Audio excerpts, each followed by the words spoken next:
Bismillahirrahmanirrahim. Assalamualaikum warahmatullahi wabarakatuh. Saudara-saudara sebangsa dan setanah air, saya di sini Dr. Tifa didampingi oleh beberapa advokat saya ya, kuasa hukum saya yang menemani saya, yang menjadi saksi juga atas peristiwa 4 hari yang mencekam ya, mulai dari hari Jumat tanggal 19 Juni 2026 pukul 6 pagi ya, sampai dengan hari Senin 21 Juni 2026 pukul 18 sore ya. Peristiwanya di beberapa tempat ya, lokus maupun tempusnya di beberapa tempat. Ya, yang pertama adalah di hari pertama, di hari Jumat 19 Juni 2026 di jam 6 pagi ya, di mana saya itu sedang menuju kepada kendaraan saya yang membawa saya kepada satu tempat di mana saya akan melaksanakan ujian disertasi saya ya, yang sudah dijadwalkan pukul 8.00 ya. Memang ujian tersebut ya pada tahapan ini masih dalam bentuk online atau Zoom ya, tetapi saya harus berada di sebuah tempat yang sinyalnya bagus ya, karena saya akan diuji oleh 12 guru besar, 12 profesor, para doktor dari berbagai domain ilmu kedokteran ya. Ini untuk diketahui disertasi di doktorat saya di S3 Fakultas Kedokteran UI ya. Nah, pada waktu saya turun untuk di basement ya, saya tinggal di apartemen, saya turun di basement, kendaraan saya waktu itu dipepet ya. Jadi saya melihat kendaraan saya, mobil saya, itu depannya ada satu mobil besar ya, yang dalam kondisi sudah menyala, belakangnya ada satu mobil besar juga dalam kondisi sudah menyala. Dan mobil saya dipepet, sehingga saya tidak mungkin keluar tanpa saya minta mobil depan atau mobil belakang itu maju atau mundur. Nah, tapi feeling saya menyatakan bahwa saya bilang begitu, ini dia nih harinya, saya bilang begitu, karena feeling saya ini pasti polisi. Benar. Jadi ketika mereka semua ada di dalam mobil ya, jadi mereka itu semua total ada 4 mobil, 2 mobil ada di bawah, 2 mobil ada di atas. Mungkin takut tiba-tiba saya rubah rencana, saya naik dari lobi misalnya begitu. Jadi mereka siap standby 2 mobil di atas, 2 mobil di bawah. Nah, begitu saya masuk, begitu saya jalan melampaui mobil itu, tiba-tiba mereka keluar. Sudah dengan rompi, dengan masker ya, dengan masker sehingga wajah mereka tidak saya kenali. Tapi karena teman-teman Polda ini kan sudah jadi teman saya setahun ini ya, jadi saya perawakannya, wajahnya dan sebagainya saya kenal semua nih orang-orang Polda gitu. Ya, gayanya ini ya, selamat pagi Dr. Tifa, gimana dong, kok nggak wajib lapor? Saya bilang, kok nggak wajib lapor gimana gitu kan? Saya ini habis ujian, saya rencananya mau ke Polda, saya bilang gitu. Saya ini hari Jumat kan, jadi biasanya saya karena menghadapi ujian ya, menghadapi ini saya harus ke lab dan sebagainya, biasanya saya juga minta wajib lapor Sabtu, kadang-kadang Minggu, kadang-kadang hari libur seperti itu. Tidak selalu harus hari Kamis. Jadi rencana saya habis saya ujian yang dijadwalkan sekitar jam 11 itu saya langsung ke Polda untuk wajib lapor. Gitu. Nah, lalu kemudian mereka semua keluar serentak. Banyak sekali mengurung saya seperti itu. Ya, lalu mereka kemudian memberikan kepada saya surat ini. Surat warna kuning ini ya. Surat perintah penangkapan coba. Nah, kan saya masih ingat Pak Al-Katiri dan teman-teman sampaikan, Dr. Tifa kalau sampai ada pemanggilan paksa atau apa, jangan mau tanda tangan dan jangan mau dibawa, tunggu kami. Saya udah diwanti-wanti seperti itu. Maka apa alasannya kalian nangkap saya bilang gitu kan. Saya nggak pernah mangkir wajib lapor, saya selalu datang kalau diperiksa.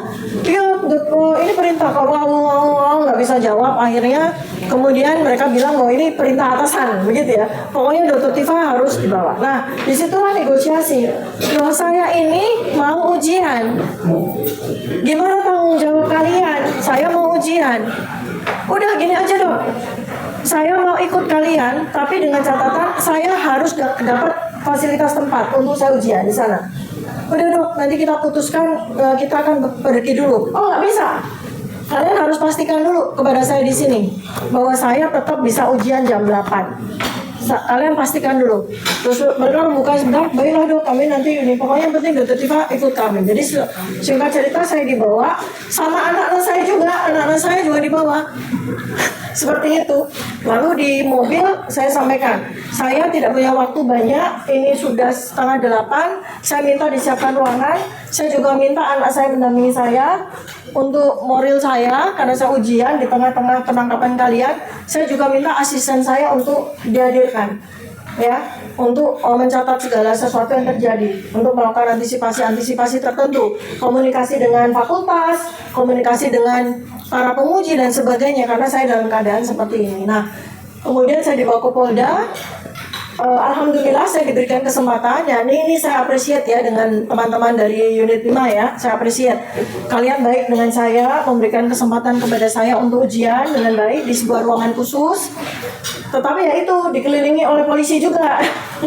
Jadi saya ujian dikelilingi oleh polisi ya, dan advokat tidak boleh masuk ya, advokat dilarang ya, padahal teman-teman sudah pada datang untuk mendampingi, tapi ternyata mereka tidak boleh masuk, yang boleh masuk hanya anak saya ya, kemudian para polisi. Mungkin saking sibuknya mereka lupa kasih saya minum, kasih saya makan ya, pokoknya begitulah ceritanya. Nah, ujian berlangsung dengan baik, alhamdulillah ya. Saya juga memberitahukan sebelum ujian dimulai kepada para guru besar, para dokter, pak penguji saya, pembimbing saya, bahwa saya sekarang ini dalam kondisi ditangkap di Polda Metro Jaya, sehingga mohon untuk dimaklumi apabila mungkin ada ketidaklancaran dan sebagainya. Tapi alhamdulillah semua berjalan dengan baik. Jam 8 pagi sampai jam 11.30 itu hari Jumat. Lalu kemudian saya sudah disampaikan ya, apa sih yang mau dilakukan ini? Ya dokter ditangkap. Lalu kemudian apa? Ya nanti dokter ditahan. Di mana? Saya tanya gitu kan. Ya di sini. Terus di mana? Ya di sini gitu kan, di unit yang lain, ya di unit namanya tahanan titipan gitu kan. Ya sudah, kalau begitu saya perlu ketemu dengan lawyer saya perlu dengan advokat, saya perlu bicara dengan mereka, karena waktu pagi itu saya hanya sempat telepon Pak Al-Katiri. Pak Al-Katiri, bagaimana ini, saya mau ditangkap. Ini Dr. Tifa, tolong teleponnya diberikan kepada salah satu penyidik gitu kan. Beliau kemudian sampaikan tentang hak dan kewajiban saya gitu ya. Nah, jadi itu, lalu kemudian di Polda saya masih unit Kamlek, itu saya didatangkan dokter ya, kemudian pukul 2 itu ya, jam 14, kemudian dokter itu memeriksa, ternyata tensi saya tinggi waktu itu. Tensi saya tinggi 165/100 ya. Nah, itu mungkin yang saya pikirkan, apa jangan-jangan kali itu saya dibawa ke rumah sakit Kerajati gitu ya. Itu saya. Nah, di sini kemudian saya, karena saya dokter ya, saya tahu bahwa saya butuh pertolongan ini. Saya butuh pertolongan karena tensi seperti itu, kalau saya dibawa ke tahanan tanpa pertolongan, tensi saya malam saya bisa 200. Karena tekanan darah itu akan meningkat pada malam hari itu, apalagi dalam situasi seperti ini gitu ya. Nah, kemudian tambah lagi, kemudian saya tidak makan. Dalam kondisi sangat stres, saya tidak makan, tidak diberi makan juga. Jadi walhasil sekitar jam 2 itu GERD saya kambuh ya. Tensi saya naik, GERD saya kambuh. Tapi saya tidak mengeluh. Saya lagi berpikir, kelihatannya saya perlu ke UGD untuk ini ya. Saya lagi berpikir seperti itu. Gimana caranya ya saya dapat dokter yang baik ya, sehingga tekanan darah saya maupun GERD saya bisa tertanggulangi di tahanan itu gitu. Nah, jadi udah ya, jadi lokusnya pindah ke tahanan kali ini. Nah, di tahanan itu sudah kumpul ya, para advokat sudah rame, para aktivis juga. Kemudian dinyatakan bahwa saya harus masuk sel. Jadi di ruangan tersebut ada CCTV gitu kan. Saya tanya dengan teliti ya. Di sel mana saya akan ditempatkan. Ya, lalu saya ingin pastikan kebersihannya ya. Saya nggak mau ada kecoa, saya nggak mau ada tikus. Saya bilang kepada penjaga polisi di situ, petugas di situ, pastikan tidak ada kecoa. Pastikan tidak ada tikus, karena saya tidak mau, karena itu soal kesehatan. Kemudian saya juga ingin memastikan bahwa yang akan jadi teman-teman saya satu itu orang-orang yang aman ya. Saya nggak mau ada pembunuh, ada siapapun gitu yang berbahaya gitu kan. Oh tidak dok, sudah kami siapkan sel yang aman gitu kan. Jadi itu tersangka untuk kasus judi digerebek gitu kan.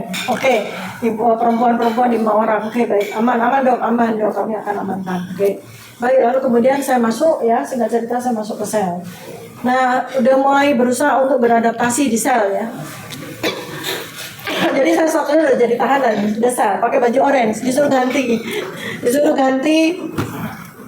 Lalu ya ruangan tersebut ya sangat begitu. Kemudian kalau menurut Pak Roy Suryo yang udah pernah ya pengalaman ditahan di situ, keadaannya sangat tidak manusiawi. Kalau dulu waktu Pak Roy masih ditahan itu masih ada kasur ya. Sekarang tuh nggak ada kasur sama sekali. Kasihan deh tahanan ya. Jadi minum air mineral. Jadi apa namanya? Gue dari tadi ngomong. Ya. Terus kemudian ketika para advokat saya kan pada protes ya gitu kan, segala macam, saya bilang dokter, oh ya Pak Dir tahanan waktu itu dokter gimana pelayanan kami dan sebagainya. Ya Pak Dir, saya belum dikasih makan. Ramai sekali semua, nggak dikasih makan gitu kan. Terus ya ini menjadi catatan ya buat kepolisian ya, karena ada kurang hospitality-nya loh ya. Sudah menangkap orang dengan paksa dari pagi, nggak kasih makan ya kan. Kemudian juga sampai di tahanan juga nggak ada makanan. Lalu saya dikasih ransum, saya cuma lihat sepintas, wah ini makanan yang menurut saya dan tidak layak untuk saya makan ya. Jadi ya sudah, saya menolak untuk makan. Saya minta untuk diberikan makanan, tetapi sekitar jam 15.30 ya. Jam 15.30 saya udah di sel, berusaha untuk mencoba menikmati rasa sel itu seperti apa ya. Saya udah interaksi, berkenalan dengan teman-teman satu sel seperti itu, udah tahu namanya mereka, udah cerita-cerita gitu kan. Terus kemudian juga kok sel sebelah rame banget ya, lagi pada ngapain tuh, rame banget ketawa. Mereka lagi main congklak dong. Oh saya gabung saya gitu kan. Saya gabung main congklak, rame banget di sebelah kan gitu. Saya mau tidur karena jam 1 malam saya baru tidur, jam 3 pagi saya udah bangun untuk persiapan S3 kan, saya ngantuk gitu. Tidak ada bantal ya, ada bantal 3 untuk 6 orang dan ya saya nggak tega untuk pakai gitu ya. Terus alasnya juga bukan kasur gitu ya. Saya lagi membayangkan bahwa saya lagi camping gitu kan di sebuah hutan seperti itu. Saya mencoba untuk ini. Nah kemudian beberapa waktu kemudian saya diketok. Lalu saya tanya kan, di mana saya bisa main nih kalau di sini? Nggak bisa dong, orang saya dikunci, jadi nggak bisa. Ini beda ya dengan perlakuan waktu Mas Roy ya. Mas Roy bilang, oh bisa sampai keluar, bla bla bla. Ini enggak, jadi benar-benar dikunci. Hanya boleh di dalam sel aja sepanjang hari, kecuali ada sesuatu. Nah, kemudian tak berapa lama petugas mengetok pintu sel lalu buka. Bu dokter, siap-siap ya. Mau dibawa ke rumah sakit Kramajati. Nah, di situ saya berpikir, oh berarti karena tensi saya gitu kan. Karena tensi saya udah dilaporkan ke pihak Pusdidokes ya, bahwa saya tidak aman. Pikir saya begitu. Ternyata begitu keluar dari sel, ramai sekali gitu, ternyata ya advokat, aktivis dan sebagainya itu protes gitu, protes ya. Kenapa kami berdua mesti dibawa ke rumah sakit Kramajati dan harus menggunakan baju orange? Ya mereka berpikir bahwa mereka ini cuma mau pamer sama orang sumber itu kan, bahwa mereka berhasil menangkap Dr. Tifa dan Pak Roy Suryo lalu dipakein baju orange kan gitu. Terus kemudian mereka bernegosiasi kalau memang mereka harus diperiksa, dokternya dari Kramajati yang dibawa ke tahanan, bukan mereka yang dibawa ke rumah sakit Kramajati. Pokoknya begitu berlangsung sampai sekitar jam 5:30. Pokoknya mereka tetap bersikeras bahwa kami harus dibawa ke rumah sakit Kramajati. Tidak ditanya hukumnya, pokoknya harus wajib, pokoknya segala macam argumentasi tidak mempan. Intinya kami harus ke rumah sakit Kramajati dengan menggunakan baju orange. Nah, saya kemudian mengambil keputusan, ya sudah, kalian mau saya pakai baju orange kan? Ya kan? Mau kan? Ya sudah, saya pakai. Jadi saya pakai. Kalian maunya saya pakai baju orange? Yuk dong, maaf dong. Ini adalah peraturan. Sudah, saya pakai. Tadinya begini, mereka itu setelah segala macam perdebatan gitu, akhirnya mereka tetap minta saya bawa baju orange. Jadi ya sudah dong, kalau nggak mau pakai bajunya dilipat aja lalu dikempit. Oh enggak, saya nggak pernah bilang saya nggak mau pakai. Ngapain kalau baju orange-nya dikempit gitu? Tetap kan ada baju orange-nya. Udah aja kalian yang pegang, bawain. Oh nggak bisa dong, harus betul-betul bawa. Udah kalau gitu saya pakai aja, gitu kan. Terus tapi saya pakai dengan cara saya ya, saya bilang. Saya bilang gitu. Saya pakai dengan cara saya. Gimana dok caranya? Caranya lengannya saya gulung. Lalu bawahnya mau saya ikat, jangan dong, jangan gitu dong, gitu kan. Jadi saya bercanda sama mereka ya, gitu kan. Terus kemudian, udahlah saya dibawa ke rumah sakit Kramat Jati. Sampai di sana sekitar jam 19 malam ya, 19 malam, saya diperiksa dengan sangat lengkap. Pemeriksaan darah, urin, pemeriksaan ronsen, pemeriksaan dokter dan sebagainya. Lalu kemudian ternyata protapnya harus menunggu sampai hasil pemeriksaan semua itu selesai. Jadi lama. Nah saat itu ketika dibawa, GERD saya kan kambuh ya. Saya sama sekali nggak makan kan. GERD saya udah kambuh nih. Udah gemetaran saya waktu di mobil tahanan. Nah ini juga catatannya. Kalian nipu saya ya. Saya mesti katakan ya. Jadi saya tanya ke rumah sakit Kramat Jati. Pakai apa? Oh nanti pakai ambulan dok. Tenang dok, pakai ambulan. Saya dalam keadaan sakit GERD saya nih. Saya harus dapat pendampingan yang proper. Iya dok, aman dok, di ambulan dok, gitu kan. Gak taunya begitu saya keluar, saya cuma ditahanan ternyata. Nah kan sakit saya makin kambuh. Lalu setelah itu ya saya udah sampaikan GERD saya kambuh, saya butuh drip ya untuk meredakan sakit GERD saya. Nah sekitar jam 10 malam, jam 22, dokter memberikan laporan. Dok, ini berdasarkan dari pemeriksaan kami, ini dokter harus rawat inap. Tidak bisa rawat inap. Ya, Pak Roy Suryo bilang, oh saya nggak apa-apa, nggak bisa Pak, Bapak ini bahaya Pak, kalau tidak dirawat inap, gula darah Bapak naik karena stres kan, dan segala macam, semua pemeriksaan jelek. Jadi Bapak Pak Roy harus dirawat. Kemudian ada satu dokter memberikan laporan kepada saya, Dokter Tifa ini tidak aman, ada infeksi di beberapa tempat. Mungkin karena saya 6 bulan full ya untuk mengerjakan S3 sehingga saya kurang abai dengan kesehatan saya ya, sehingga saya ternyata ada infeksi begitu. Lalu kemudian saya pikir oh ya benar juga. Nah jadilah ini adalah sebuah klarifikasi untuk teman-teman semua ya, bahwa kami berdua dirawat itu bukan mau kami, bukan. Ada 5 dokter spesialis yang memberikan keputusan bahwa kami harus dirawat.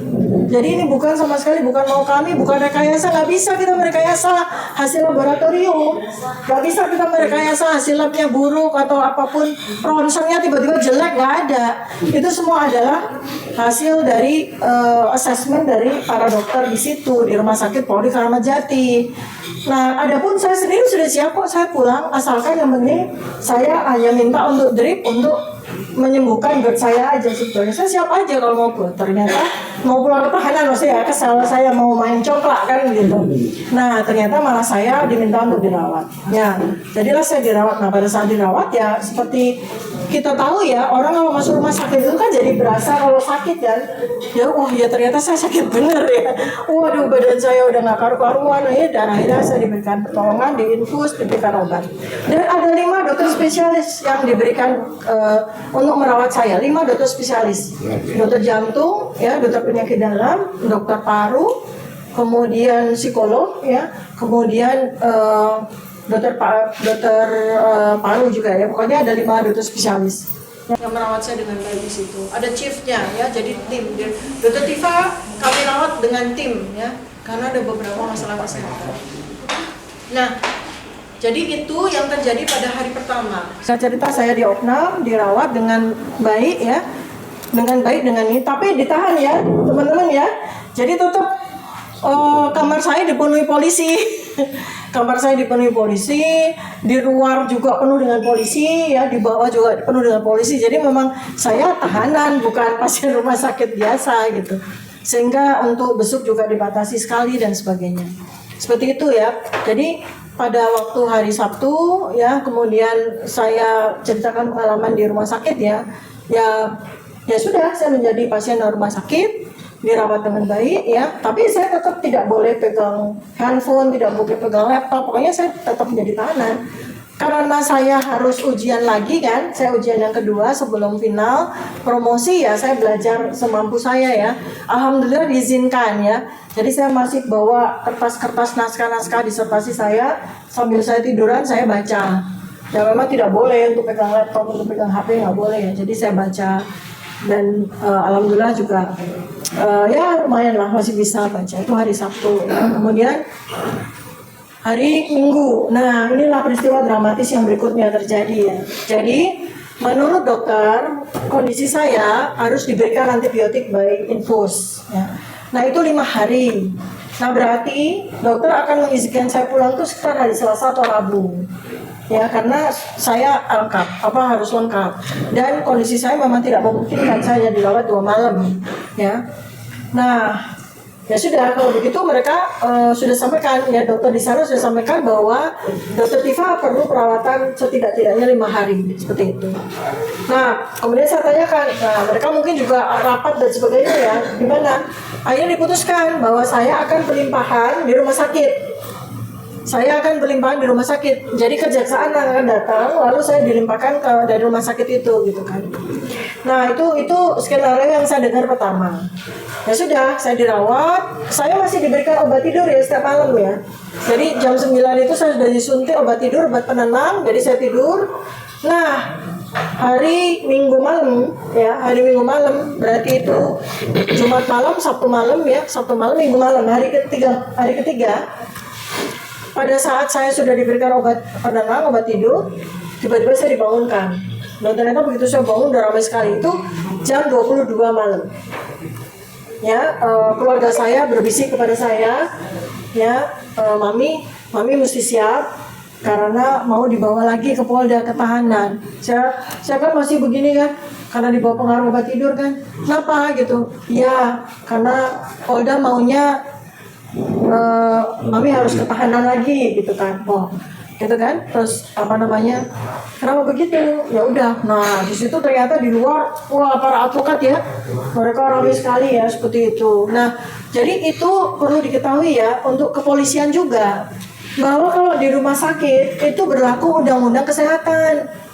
Ya, di mana pasien itu hanya boleh, pasien yang dirawat itu hanya boleh dikeluarkan dari rumah sakit itu dengan 2 hal.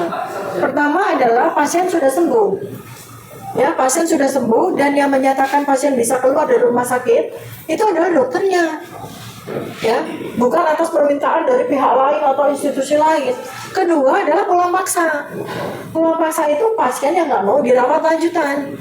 Baru boleh nih 2 hal ini. Jadi nggak ada sebuah institusi lain ya, dalam hal ini kepolisian, itu mengambil pasien secara paksa pada saat dia masih dirawat di rumah sakit. Itu tidak boleh. Itu ada undang-undang kesehatan.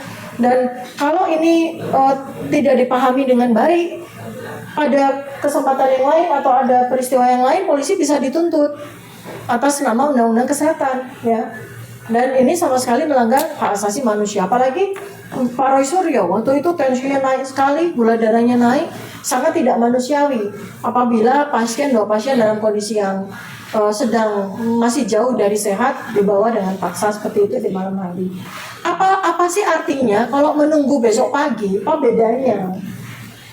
Ya, apa bedanya? Kalau tidak ada katakanlah pesanan ya, agar pokoknya 2 orang itu gimana ceritanya harus dibawa lagi ke tahanan. Jadi dramanya bagus, dari tahanan kemudian diambil paksa malam-malam gitu, kemudian pagi-pagi ya kan seperti itu. Jadi dramanya bagus. Alhamdulillah dengan dokter juga memberikan masukan dan sebagainya. Akhirnya diputuskan bahwa kami akan dibawa kembali ke Polda ketahanan pukul 6 pagi. Nah, tapi peristiwa itu sangat dramatis ya, karena ini sudah melibatkan banyak institusi kesehatan, melibatkan banyak undang-undang juga, yang mungkin ya Polda selama ini mungkin tidak peduli dengan hal itu. Ini menjadi masukan buat kegiatan selanjutnya kan, karena Presiden Prabowo Subianto itu kan menginginkan reformasi kepolisian. Ini sama sekali tidak manusiawi, melanggar hak asasi manusia. Bahkan ada beberapa hal Mas Roy Suryo mengatakan ini sekarang ini sangat tidak manusiawi perlakuan dari kepolisian. Jadi menjadi catatannya agar tidak menjadi presiden di kemudian hari. Gara-gara polisi ada tersangka atau korban kriminalisasi meninggal karena perawatan yang tidak adekuat atau apapun. Jadi mohon ya kepada kepolisian, Anda harus mereformasi hal ini karena ini adalah domain dari undang-undang kesehatan ya, seperti itu. Nah, besok pagi saya diizinkan bersiap-siap di rumah sakit ya, dalam keadaan sebetulnya masih lemas ya, tetapi ya sudahlah gitu, alhamdulillah mereka mau mengizinkan saya untuk istirahat selama 1 malam lagi ya. Jadi kami kemudian dibawa lagi ke tahanan bawa lagi ke tahanan Polda. Jadi ternyata tidak langsung dari rumah sakit ke kejaksaan, tidak, padahal tempatnya dekat ya. Tapi ternyata kami dibawa lagi ke Polda ya, bawa lagi, pokoknya drama lah. Sebenarnya kan ngapain sih ya ke Polda lagi gitu kan ya, kenapa nggak langsung aja. Tapi ya sudah, kita dibawa ke tahanan supaya pakai baju orange lagi ya, sudah saya pakai baju orange. Jadi kemudian kami dari Polda udah masuk lagi, untungnya nggak masuk sel lagi ya, tapi tetap ditahti ya kan, sudah prosedurnya bla bla bla bla, ada beberapa yang pokoknya kami itu sudah. Kemudian singkat cerita kami dibawa ke kejaksaan. Nah, tetapi pada saat sedang prosesi untuk ke kejaksaan itu, ternyata mereka meminta saya untuk diborgol di dalam mobil. Saya diminta untuk diborgol. Sampai gini, kenapa sih harus diborgol? Memang saya siapa? Saya bukan penjahat. Saya selama ini juga orang yang sangat tertib hukum. Ngapain pakai kenapa sih kalian mesti harus pakai drama-drama? Saya bilang gitu. Saya ini pakai baju orange, saya senang, nggak apa-apa. Oke, ya udah biar kalian senang, saya bilang gitu kan. Sekarang borgol ngapain sih? Sudah dok, please dok, pakailah borgolnya dok, seperti itu. Ya sudah, saya ikutin aja kan, pakai borgolnya. Udah, biar drama mereka sempurna lah gitu ya. Jadi dibawa tuh. Tapi saya bilang, masuk mobil tahanan jangan sentuh saya, jangan dorong saya. Berikan saya kehormatan diri. Kalian memberikan barikade kepada saya untuk melindungi saya, tapi jangan dorong saya seakan-akan saya penjahat. Siap dok. Nah ini saya apresiasi. Siap dok. Pokoknya jangan sentuh saya. Kalian bikin barikade, pegang saya karena saya masih lemas. Ibu Polwan 2 saya minta. Tapi jangan dorong saya. Saya bukan penjahat. Saya bilang gitu. Karena saya takut kalau didorong seperti yang kalau kita lihat di TV itu ya. Oh ya, alhamdulillah mereka baik. Nah kemudian hari Senin resmi ya, kami dilimpahkan ke Kejaksaan Negeri Jakarta Selatan. Nah ternyata perang bintang terjadi ya, kemungkinan besar ya. Karena begini teman-teman ya, saya buka ya, bahwa sebetulnya keputusan bahwa kami tidak ditahan ya, itu sudah diputuskan pada pagi hari. Tapi ternyata mungkin pihak kepolisian tidak terima. Mungkin terlalu banyak puluhan pada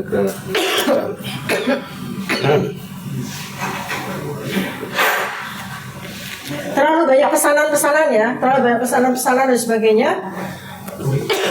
Sehingga pengumuman bahwa saya dan Mas Roy Suryo itu tidak ditahan itu baru diberikan pada kami hari sore hari ya. Nah jadi itulah drama yang terjadi ya selama 4 hari 3 malam. Silakan teman-teman kalau ada ingin bertanya. Mungkin dari yang tadi dokter cerita kayaknya berarti dokter dari mulai penangkapan sampai ke kejaksaan itu tidak ada pengakuan khusus dari itu. Dan yang kedua mungkin saat dokter dibawa menggunakan kursi roda keluar dari drama, kita pada menyebut itu drama. Dan mengulang drama seperti Roy Suryo pada tahun 2019 gitu ya. Kalau dokter menanggapi itu sebenarnya? Kalau saya maunya itu saya lari, Mbak. Maunya saya lari. Ya kan? Saya lari ke kamarnya mana sih? Oh di sana dok. Oh ini saya mau lari. Tapi kondisi tubuh saya tidak mampu. Dan yang memberikan kursi roda bukan permintaan saya, itu permintaan dokter. Karena waktu itu saya belum diberikan untuk obat untuk GERD, karena harus menunggu dokter penyakit dalam. Karena mereka tidak bisa gegabah memberikan obat GERD di UGD, itu harus dirawat inap. Nah posisi saya, bayangkan dari jam 6 pagi sampai malam saya tidak makan. Saya tidak makan dan sudah terlanjur GERD saya keluar. Akhirnya sudah kena ke apeks jantung, sakitnya luar biasa. Saya maunya jalan, saya maunya lari, tapi dokter yang tidak mengizinkan. Bahkan ketika saya bangkit, ya saya bangkit untuk jalan, ternyata memang betul-betul nggak bisa. Anak saya yang menggendong saya ke kursi roda, cuma ada drama. Ngapain sih? Sudah terlalu banyak drama dari pagi, ngapain lagi saya bikin drama? Yang butuh drama kan polisi, bukan saya ya. Untuk perlakuan khusus berarti nggak ada ya, Bu? Perlakuan khusus seperti apa Dari mulai misalnya? penangkapan kan tadi dokter cerita seperti kok gini ya gitu, banyak kejanggalan gitu. Berarti untuk seorang dokter pun tidak ada perlakuan khusus gitu. Ya malah khusus sekali kan. Jadi saya diperlakukan seperti teroris, seperti gembong narkoba kan. Itu kan perlakuan yang super khusus kan. Harusnya itu kan saya juga tanya, kalau sampai nanti P21 kan sudah konsul sama advokat saya kan. Itu kalau P21 tuh nanti prosedurnya gimana sih dok? Nanti kita disurati, ya kemudian nanti kita akan datang ke Polda atau ke Kejaksaan, nanti didampingi oleh advokat. Ya udah kita datang baik-baik ya, saya siap aja kapan. Nggak perlu harus bikin drama-drama seperti itu. Yang suka drama kan polisi nih, bukan saya. Jadi perlakuan khusus justru super khusus, ya karena ya itu tangkap paksa ini suratnya buktinya nih. Jemput paksa coba kan, penjemputan paksa atau penangkapan itu kan terjadi pada orang yang berniat melarikan diri, menghilangkan barang bukti, tidak kooperatif gitu kan ya, mengulangi perbuatan. Saya sama sekali belum pernah melakukan ini dan sebagainya. Sangat kooperatif. Ya silakan. Bentar, ini saya tambahkan ya. Dibawanya dokter dari tahanan ke rumah sakit itu inisiatif kepolisian, bukan permintaan kita. Jangan salah paham. Dibawa ke sana. Bahkan kalau dilihat teman-teman, kan orang-orang menghalang-halangi dibawa waktu itu. Iya. Waktu gedor-gedor itu kan, karena bingung juga mau dibawa kemana ini. Jadi bukan inisiatif dua orang itu, tapi inisiatif kepolisian. Setelah di sana diperiksa laboratorium, ternyata keluarlah penyakitnya, sehingga dokter sendiri tidak berani memulangkan, yaitu protap dan prosedur rumah sakit. Tidak dipulangkan, harus dirawat inap. Karena kalau sudah di sana dikembalikan terjadi apa-apa, dokter bertanggung jawab. Jadi inilah yang jadi banyak yang mengira ya itu tadi seperti drama dan tidak. Wong kita nggak mau kok dibawa ke sana. Karena sepemahaman saya selama ini dokternya yang datang meriksa.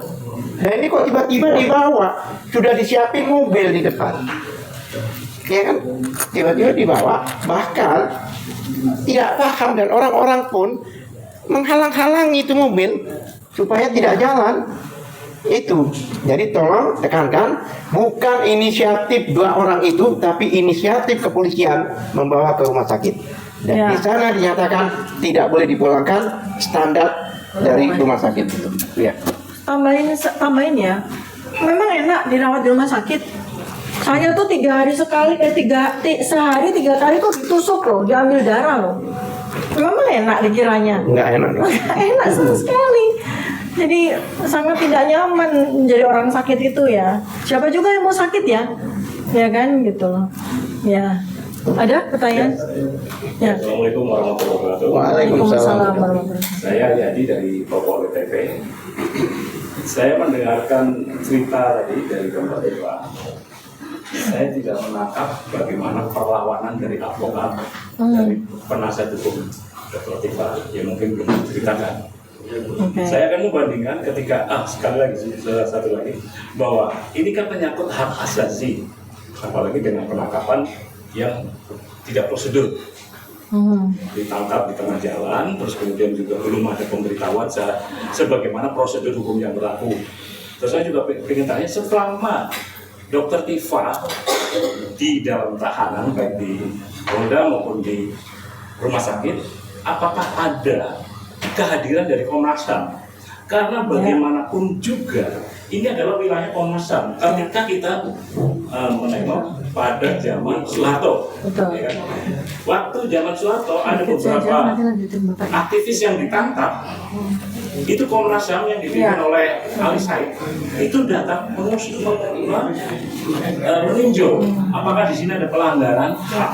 Nah, kalau saya dengar tadi ini pelanggaran HAM semua, Iya, dan bagaimana perlawanan dari advokat? Iya. Yang terakhir, apakah tidak ada jaminan advokat atau guru besar di Indonesia itu ribuan ada pakar hukum, Betul. baik pakar hukum pidana maupun dan lain-lain yang belum ada pakar hukum alam atau pakar hukum rimba yang belum ada. Nah, apakah mereka tidak mencoba menghubungi karena bisa jelas-jelas atau istilahnya cetowelo-welo dilakukan pelanggaran hukum yang sangat-sangat radikal. Ya, baik. Ya, itu Yang terakhir, bagaimana upaya dari advokat atau penasihat hukum dari Bapak, apakah masih menerima kondisi yang perlakuan yang sebenarnya ini, apa akan melakukan perlawanan dan perlawanannya bagaimana? Terima kasih. Ya. Waalaikumsalam warahmatullahi wabarakatuh. Ya, ini pertanyaannya bagus sekali ya. Satu, memang tidak hanya Komnas HAM di sini ya. Jadi memang ada institusi pendidikan yang juga terlibat di sini gitu ya. Jadi ini sangat saya sayangkan ya. Karena saya yakin sekali bahwa tanggal 19 Juni 2020 hari Jumat, kepolisian masih tahu sekali bahwa saat itu saya sedang akan menghadapi ujian disertasi saya. Saya hampir yakin ya bahwa mereka itu bersengaja untuk menangkap saya itu tepat pada saat saya mau ujian disertasi. Ya. Dan ini tentu saja kepolisian dalam hal ini sangat melanggar dari institusi akademisi di mana saya bersekolah ya. Seharusnya mereka minta izin kepada UI bahwa mereka akan melakukan penangkapan kepada seorang promovenda, kandidat doktor yang akan menghadapi ujian ya. Dan itu seharusnya polisi Polda Metro Jaya bersurat kepada UI, harusnya seperti itu. Dan yang kedua, saya sangat setuju tentang Komnas HAM. Saya dalam hal ini tidak menyalahkan advokat saya, tidak. Ini harusnya di titik ini Komnas HAM itu kita gaji dengan gaji pajak, dengan uang pajak rakyat. Itu melihat peristiwa ini yang sudah disiarkan oleh media dari pagi secara live, harusnya Komnas HAM itu bertindak. Harusnya proaktif, karena itulah namanya Komnas HAM, Komisi Nasional Hak Asasi Manusia itu harus proaktif membela warga negara yang mengalami perlakuan melanggar HAM ya. Jadi di sini. Tapi ini juga sebagai catatan juga tidak hanya kepada kami, tetapi kepada Anda semuanya, bahwa kalau sampai terjadi indikasi pelanggaran HAM, apalagi ini menyangkut nyawa, menyangkut kesehatan, kita semua harus proaktif. Ya, terima kasih. Pak mau nambahkan? Boleh. Sebenarnya begini, kami sudah percuma lagi lah untuk polisi, ya biarinlah apa yang dilakukan mereka ini sudah selesai. Faktanya kami tidak ditahan, ya kan? Dan kami akan hadapi di pengadilan itu. Bahkan jika di dalam pemeriksaan BAP itu tidak masuk akal atau tidak sesuai dengan ketentuan, bahkan mengada-ngada, kami akan hadirkan para penyidik itu di persidangan untuk mempertanggungjawabkan itu. Itu yang biasa kami lakukan.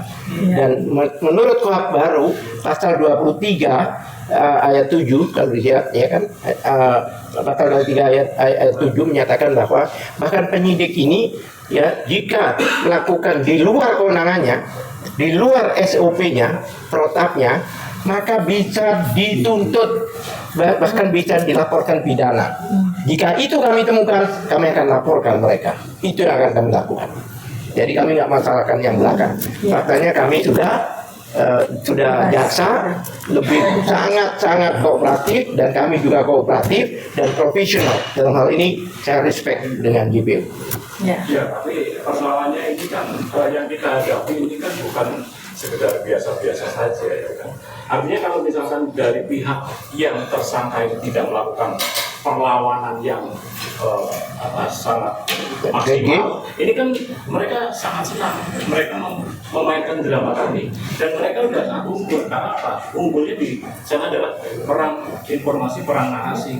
Jadi seolah Dr. Tifa dan para penasihat hukum ini kalah, nerimo aja, tapi itu tidak benar. Nah itu kan sudah Oh, jauh. Ya, sebenarnya gini, kami tidak menerima faktanya mereka pada waktu mau mengambil di rumah sakit malam hari, kami lawan. Iya. Kami lawan. Lawan. Banyak itu polisi, sudah mobil tahanan dibawa, berapa puluh polisi dibawa. Kami lawan.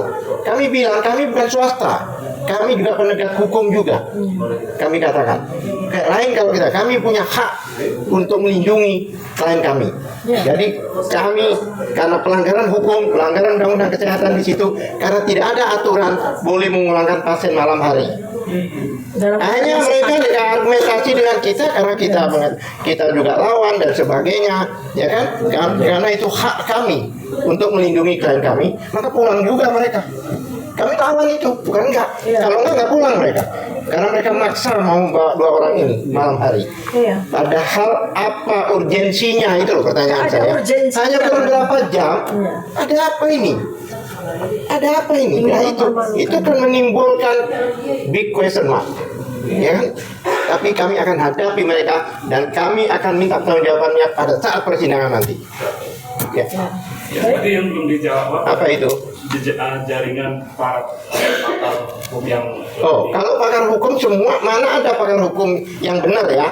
Yang membela mereka mana ada? Nggak ada. Semua mengatakan Hukum membela kita kalau semua. ini memang ini ijazah ini dipertanggungjawabkan, mengatakan orang termul bukan pakar hukum, itu namanya aja termul. Ini saya perlu perjelas ya, tidak ada pakar hukum yang betul-betul pakar yang membela mereka, nggak ada. Iya, rata-rata pakar hukum mengatakan apa? Jika orang dituduh mengatakan bahwa itu ijazah palsu dan itu dipenjarakan, dia harus buktikan bahwa ijazahnya asli. Kalau dia belum membuktikan ijazahnya asli, maka nggak bisa dia melaporkan orang itu.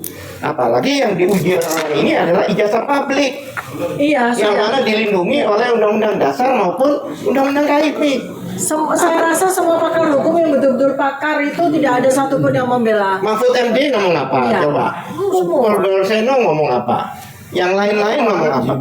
Semua pakar-pakar hukum dan tokoh-tokoh itu coba rata-rata di pihak kita. Ya. Kalau mereka itu kan hanya kelompok itu aja. Ya. Coba. Mana ada pakar yang bela mereka? Lanjut pertanyaan yang lain, Pak. Baik. Oke, Ya, silakan. Oh, ada pertanyaan.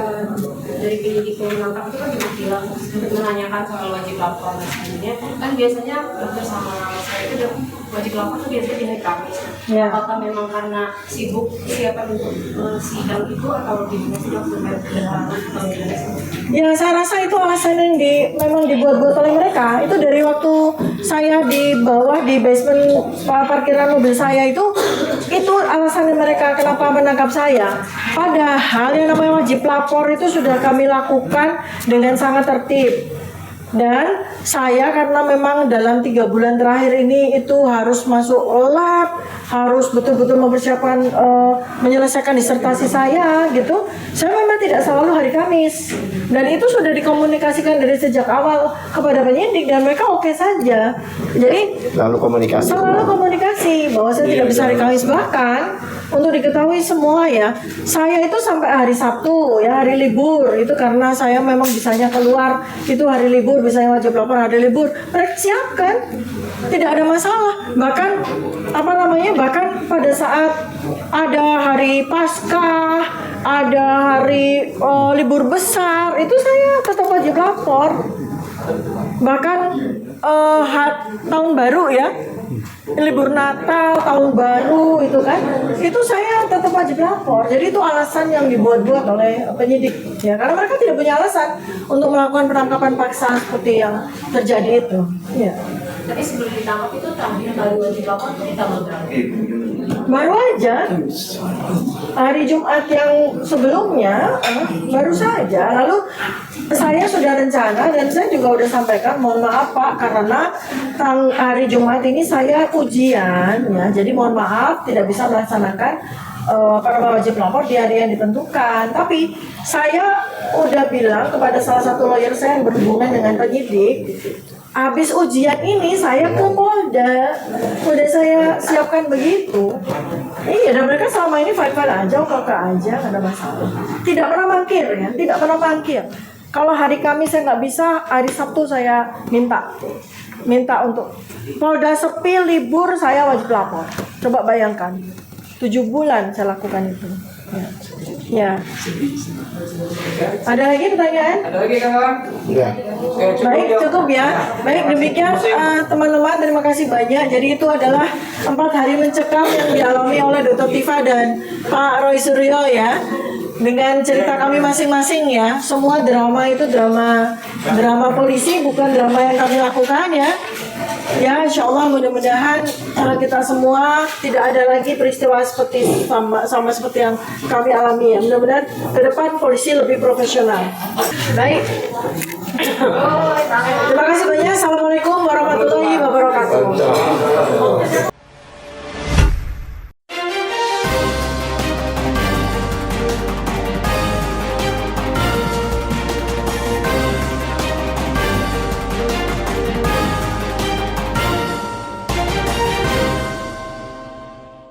One Kawan TV 1